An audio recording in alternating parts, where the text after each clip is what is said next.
No nii, kolmas sõidupäev, ma olen kusagil Saksamaal, koju on veel 1900 kilomeetrit ja ma olen nii väsinud.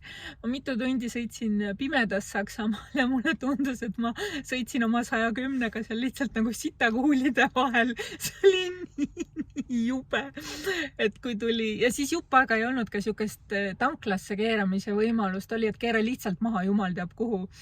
Ja et ma täiesti nagu ootasin kohe, kuna see tankla tuleb ja siin ma nüüd olen mingis endale täiesti tundmatus tankla margis, et siin on hästi palju neid rekkaid. Eemalt vaadates tundus, et ongi ainult rekkad, aga tegelikult on siin tavalisi autosid ka, aga siin keegi ei maga nendes, et on lihtsalt peatunud. Aga Saksamaa liiklus on lihtsalt nii jube.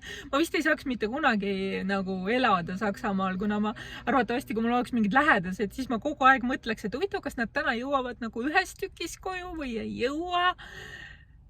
Et need kiirused on lihtsalt nii kohutavalt suured, aga sai ilusti hakkama. Nüüd on siis sõidetud kokku 3 päeva. Esimesel päeval ma sõitsin, mul oli tegelikult päris palju sõita ka Hispaaniat, enne kui ma üldse jõudsin kuskile Prantsusmaale, et kuskil piiridel jälle midagi küsitud ei ole, ei Hispaania Prantsusmaa ega Prantsusmaa Saksa, seal nagu ei tunnetanudki kuskil, et piir on, sest nad läksid lihtsalt läbi linna kuidagi sujuvalt. Ühel hetkel olid nagu teises riigis ja siis Telia saatis sõnumi, et welcome. Aga noh, muidugi Hispaanias oli tore sõita, aga sel korral see tee oli teine. Ma ei läinud enam nii põhjast ja ma ei läinud enam nii mägiteed pidi nagu eelmine kord, mis oli nagu äge. Et nüüd ma läksin, natuke mägesid oli, aga rohkem oli siukest maismaad.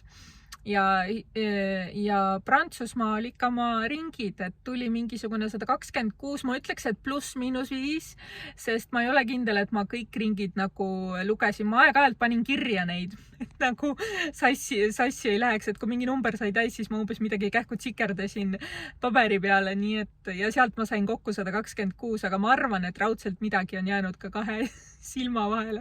Et neid ringi oli oksendamiseni, ehk siis nagu põhimõtteliselt 2 päeva sai sõita Prantsusmaad. Ja mulle tundus täna, et see neetud Prantsusmaa ei lõpegi, et ta lihtsalt kestab oma ringidega. Aga ühel hetkel hakkasid majad minema koledamaks ja siis ma teadsin, et varsti on Saksamaa. Et jah, aga nüüd ma olen tanklas, lähen jalutan koera, annan talle veel täiendavalt juua ja süüa, käin ise kuskil vetsus, pesen hambad ja ega siis tuleb magama minna, et siin kell hakkab saama 8. Aga ma olen jah päris väsinud, et tegelikult täna veel juhtus see, et hommiku ma mõtlesin, et otsin mingisuguse soodsa tankla. Ja siis juhtus niiviisi, et ma seal üht-teist nagu leidsin, hakkasin sinna sõitma ja siis telefon keeras ära. Ehk igasugune levi kadus ära, et ei olnud neti, ei olnud telefonilevi, ei olnud mitte midagi, üritasin siis Karminiga edasi sõita. Et seal saab ka panna kategooriad ja siis kütus on ju, ja siis mulle sattusid ainult kallid tanklad. Nii et lõpuks ma sain siis kütuse mingisugune 1 peaaegu 2-ga. Ja kui ma ära tankisin ja minema hakkasin sõitma, siis mul läks mootorituli põlema. Algus mõtlesin, et äkki see ikka ei ole mootorituli, äkki on ikka midagi muud. Ei, oli mootorituli ja siis tuli veel see, mingi kiri tuli veel sinna ette ja siis ma guugeldasin, et mis nad nagu tähendavad.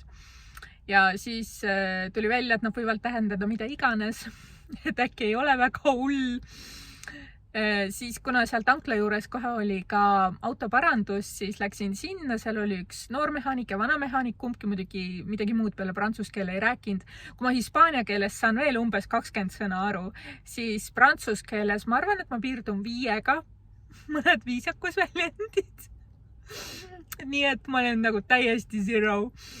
Ja siis sai kuidagi kehakeele ja piltide abil nagu selgeks tehtud ja siis see mehaanik lihtsalt ütles, et küta edasi, et pole hullu. Ja tuttavad ütlesid ka, et nagu, et võib edasi sõita küll, et ei ole nii hull midagi. Ja tegelikult, kui ma hakkasin sõitma, siis see mootori tuli kustus ära ja nüüd ma lihtsalt loodan, et see, mis mul siin jäänud on, mingi 1800-900 koju, et ma saaks selle lihtsalt ära sõita ja et kõik oleks nagu korras.